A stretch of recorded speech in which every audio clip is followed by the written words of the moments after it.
एक ऐसी जगह है जहां चारों ओर बस ठंडी हवाओं और बर्फ का राज है, जहां इंसान बहुत मुश्किल से पहुंच पाता है।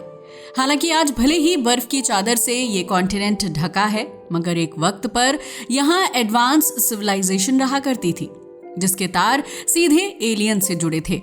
जी हाँ, जहां आज बर्फ के अलावा कुछ नहीं है, वो कभी हरा भरा कॉन्टिनेंट हुआ करता था, जहां पेड़ पौधे, जीव जंतु और इंसान तक सब रहा करते थे। लेकिन फिर वो सब कहां चले गए और कैसे हरा भरा ये कॉन्टिनेंट बर्फ का वीरान गोला बन गया? हमें पता है। अब आप सोच रहे होंगे कि आखिर ये कॉन्टिनेंट है कौन सा? तो बता दें, हम बात कर रहे हैं एंटार्क्टिका की। जी हाँ, बर्फ से ढकी इस लैंड में जहां पहुंच पाना भी नामुमकिन लगता है, वहां छिपी है एक अनोखी सभ्यता जो साइंस एंड हिस्ट्री के तमाम सवालों को एक नई दिशा दे सकती है। और आखिर यहाँ ऐसा क्या मिला है जिसके कारण ये कॉन्टिनेंट सुर्खियों में आ गया है? असल में एंटार्क्टिका की आइसी सरफेस के नीचे एक मिस्टीरियस एंड एंशिएंट एंटीना मिला है। क्या है ये पूरा मामला? तो आइए डिटेल्स में जानते हैं। अगर एंटार्क्टिका की बात की जाए तो ये धरती की सबसे इंट्रिगुइंग प्लेसेस में से एक है, जो सालों से अपनी मोटी बर्फ की चादरों से ढकी रहती है, जहां पहुंचना जीव जंतु तो क्या, इंसान के लिए भी आसान नहीं है। यहाँ की कठिनाई का आलम यह है कि इंसान को एंटार्क्टिका में रहने के लिए खास तैयारियां करनी पड़ती हैं। यही वजह है कि एंटार्क्टिका को अब तक ज्यादा एक्सप्लोर नहीं किया जा सका है। लेकिन इस कॉन्टिनेंट में ऐसे ऐसे राज दफन हैं जो हमारी दुनिया को बदल सकते हैं। एग्जाम्पल के लिए, यहाँ बर्फ के नीचे से कई ओल्डर स्ट्रक्चर्स जैसे पिरामिड और कई ऐसी ही मिस्टीरियस थिंग्स मिल चुकी हैं। इनमें से एक महत्वपूर्ण चीज है एंटीना, जो एंटार्क्टिका में पाया गया है। कहा जाता है कि हजारों साल पहले एंटार्क्टिका में एक कटिंग एज सिविलाइजेशन रहती थी, जो टेक्नोलॉजी के मामले में आज की दुनिया से भी आगे थी। यह एंटीना उसी सभ्यता के अवशेष के रूप में देखा जाता है। एंटार्क्टिका की बात की जाए तो ये दुनिया का सबसे कम एक्सप्लोर किया गया महाद्वीप है। मगर सोचने वाली बात है, जहां जमीन के एक छोटे से टुकड़े के लिए देश आपस में झगड़ने को तैयार रहते हैं, वहीं दुनिया का ये 5वां सबसे बड़ा कॉन्टिनेंट बिल्कुल वीरान पड़ा हुआ है, क्योंकि यहाँ कोई जाना ही नहीं चाहता। हालांकि यहाँ कई रिसर्च स्टेशन स्थापित किए गए हैं, जिनमें भारत का रिसर्च स्टेशन भी शामिल है। मगर यहाँ रिसर्च करना आसान नहीं है और यहाँ पहुँचने के लिए मोटी बर्फ की चादरों को पार करना पड़ता है, जो बिल्कुल भी इजी नहीं है, क्योंकि एंटार्क्टिका धरती का कोल्डेस्ट, तेज हवाओं वाला और ऊंचाई वाला महाद्वीप है। मगर ऐसा नहीं है कि एंटार्क्टिका हमेशा से ही ऐसा था। वास्तव में ऐसा माना जाता है कि एक समय पर यहाँ ट्रॉपिकल ग्रीन फॉरेस्ट हुआ करते थे, जिसमें एक रिच वाइल्ड लाइफ होती थी। ये माना जाता है कि यहाँ एक एंशिएंट एडवांस्ड सिविलाइजेशन रहती थी, और अब तक जो भी यहाँ मिला है वो उसी सभ्यता के अवशेष हैं, और इसके तार कहीं न कहीं इतिहास से जुड़े हैं। असल में एंटार्क्टिका में समय समय पर कई खोजें की जाती रही हैं। 1929 में एक जर्मन आर्कियोलॉजिस्ट को थियोलॉजी मिशन के दौरान इस्तांबुल में एक वर्ल्ड मैप मिला था, जो 1513 में बनाया गया था, और उसे एक कार्टोग्राफर अहमद मुहिद्दी ने बनाया था। बताते चले, ये मैप आज के मैप्स जैसा नहीं था, बल्कि इसमें north America and south America के साथ साथ एंटार्क्टिका कॉन्टिनेंट का भी उल्लेख था। लेकिन ये चौंकाने वाला है, क्योंकि एंटार्क्टिका की खोज 1820 में हुई थी, जबकि ये नक्शा उससे सैकड़ों साल पहले का है। मगर इस नक्शे में एंटार्क्टिका के बारे में इतनी सटीक जानकारी होना बिना वहां पहुंचे असंभव माना जा सकता है। तो फिर आखिरकार इस कार्टोग्राफर अहमद मुहिद्दी को एंटार्क्टिका के बारे में कैसे पता चला? कहीं ऐसा तो नहीं कि कोई ऐसा था जिसने एंटार्क्टिका से अहमद मुहिद्दी को रूबरू कराया था? वैसे हम आपको बताते चले, उन्होंने ये मैप खुद नहीं बनाया था, बल्कि इसके पीछे कई सारे सोर्स रिस्पॉन्सिबल थे। जैसे कि प्राचीन सभ्यताओं की किताबें इसमें शामिल हैं, इजिप्ट, मेसोपोटामिया और भारतीय सिविलाइजेशन से जुड़े टेक्स्ट। मगर फिर भी एंटार्क्टिका के बारे में इतनी जानकारी का मिलना नॉर्मल नहीं है। वैसे हम आपको बताते चलें, आप जानकर हैरान रह जाएंगे, अहमद मुहिद्दी ने एंटार्क्टिका को बर्फ से ढका कॉन्टिनेंट नहीं दिखाया है, बल्कि वहां पर बहुत सारे पेड़ पौधे, नदियां, जीव जंतु दिखाए गए हैं। कहीं ऐसा तो नहीं कि सच में कभी ये हरा भरा कॉन्टिनेंट हुआ करता था?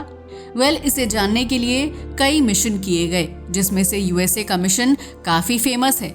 असल में ये बात है 1962 की, जब इस साल national science foundation of US ने एक इम्पॉर्टेंट स्टेप लिया। असल में उन्होंने स्पेशल टेक्नोलॉजिकल एडवांसमेंट के लिए एक यूनिक रिसर्च वेसल तैयार किया, जिसका नाम था USS लैटिन। इस वेसल की बात की जाए तो ये अंटार्कटिका को एक्सप्लोर करने वाला पहला फिजिकल शिप था, जिसने अंटार्कटिका में कई साल तक डेटा इकट्ठा किया और फिर कुछ ऐसा हुआ जो काफी शॉकिंग था। एक्चुअल में 29 अगस्त को इस वेसल ने एक फोटो शेयर की थी, जिसमें 2 फीट लंबा एक एंटीना जैसा स्ट्रक्चर दिखाई दे रहा था।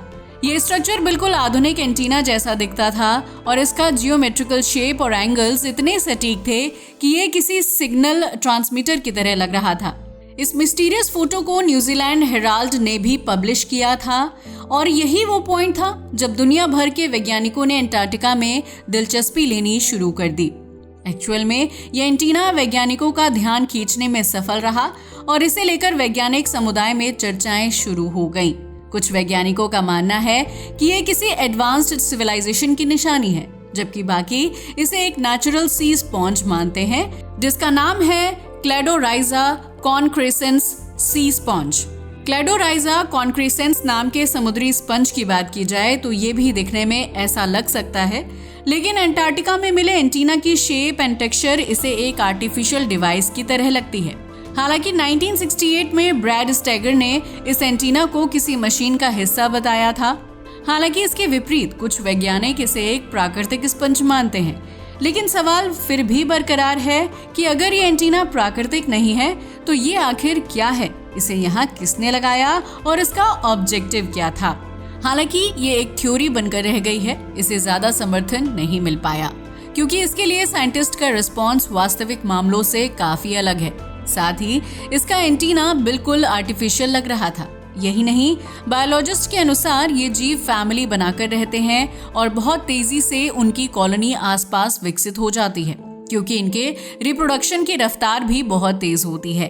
लेकिन यहाँ ये एंटीना अकेला ही पाया गया था और वो भी 4 किलोमीटर की गहराई में, जहाँ तक रोशनी भी नहीं पहुँचती। तो सवाल ये उठता है कि बिना रोशनी के वहाँ ये कैसे विकसित हुआ होगा और आखिर ये अकेला ही वहाँ क्यों था, इसकी बाकी की फैमिली क्यों नहीं थी। तो इस तरह सवाल फिर से वही आ जाता है कि अगर ये एंटीना नेचुरल नहीं है तो फिर ये है क्या, और आखिर इसे समुद्र की गहराई में किसने लगाया होगा और उसका उद्देश्य क्या था। बताते चलें कि ब्रैड स्टैगर और दूसरे साइंटिस्ट का कहना है कि यह एंटीना वास्तव में एलियन तकनीक का हिस्सा हो सकता है, जिसका ऑब्जेक्टिव पृथ्वी की जियोलॉजिकल एक्टिविटीज को मेजर और ट्रांसमिट डेटा करना हो सकता है। साथ ही माना जाता है कि ये डिवाइस मानव हस्तक्षेप से बाहर है, क्योंकि ये इतना पुराना है कि उस समय ऐसी कोई तकनीक खोजी ही नहीं गई थी जिससे समुद्र में 3 से 4 किलोमीटर की गहराई में जाकर इस तरह का डिवाइस एस्टैब्लिश किया जा सके। यही वजह है कि ये खोज इतनी ज्यादा मिस्टीरियस बनी हुई है।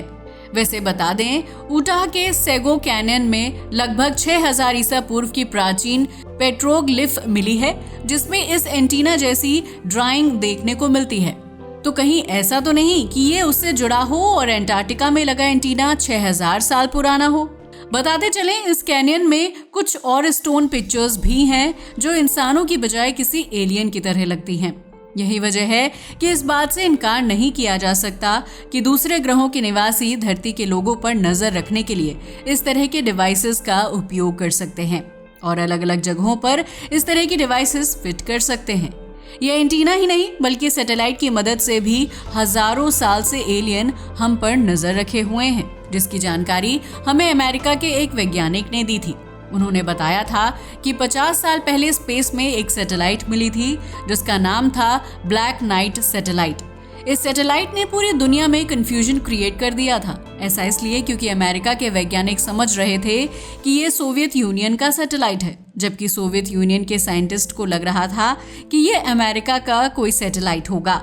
लेकिन हैरानी की बात तो ये है कि उस समय ना अमेरिका और ना ही रूस के पास ऐसी तकनीक थी कि वो स्पेस में कोई सैटेलाइट भेज सकें। यही वजह थी कि ये सैटेलाइट काफी सस्पिशियस बन गया था। मगर फिर साइंटिफिक कम्युनिटी ने माना कि हो सकता है कि दूसरे ग्रहों के निवासी धरती को मॉनिटर करने की कोशिश कर रहे हैं। क्योंकि इस सैटेलाइट से सिग्नल भी ट्रांसफर हो रहे थे।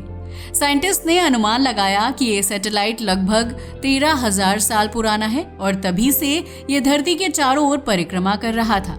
लेकिन आप जानकर हैरान रह जाएंगे क्योंकि ये बाकी सैटेलाइट्स के विपरीत वेस्ट टू ईस्ट दिशा में नहीं बल्कि पृथ्वी की नेचुरल कोटेशन से अलग दिशा में मूव कर रहा था। हालांकि 1957 में एक वैज्ञानिक ने इसके सिग्नल को पहचानने की कोशिश की थी, लेकिन उस समय सैटेलाइट्स की पहचान के लिए कोई एडवांस्ड टेक्नोलॉजी नहीं थी। यही कारण है कि इसे एलियन का बताने का दावा किया जाता रहा है। साथ ही बताते चलें कि वैज्ञानिकों का तो यहाँ तक कहना है कि ब्लैक नाइट सैटेलाइट का वजन 10 टन से ज्यादा था और इतनी भारी सैटेलाइट को स्पेस तक पहुँचाने के लिए एडवांस्ड टेक्नोलॉजीज की जरूरत होती है। हालांकि कहा तो ये भी जाता है कि इसके बाद 1973 में स्कॉटिश एस्ट्रोनॉमर ने इस सैटेलाइट से आने वाले सिग्नल को मैसेज में कन्वर्ट करने की कोशिश की थी, तो पता चला कि इसमें लिखा था हमारा घर बूटीज तारामंडल में है जो एक डबल स्टार है। अब इसका क्या मतलब है ये कोई नहीं जानता। हालांकि अमेरिका के वैज्ञानिकों ने इसके बाद काफी रिसर्च की, लेकिन कभी भी कोई ठोस परिणाम सामने नहीं आया। हालांकि कुछ लोग ये भी मानते हैं कि अमेरिका के पास एलियन के बारे में कुछ ऐसी जानकारी है जो वो किसी के साथ शेयर नहीं करना चाहता। तो सवाल ये है कि क्या सच में इस एंटीना और ब्लैक नाइट सैटेलाइट के बीच में कोई संबंध हो सकता है, और क्या वास्तव में इनका संबंध एलियन से है या फिर धरती पर कोई ऐसी एडवांस सिविलाइजेशन थी जो आज के मानव से काफी आगे थी। अपनी राय हमें कमेंट करके बताना ना भूलिएगा। साथ ही अगर आपको हमारा वीडियो अच्छा लगा हो तो इसे लाइक और शेयर करें और हमारे चैनल को सब्सक्राइब करें। जय हिंद दोस्तों।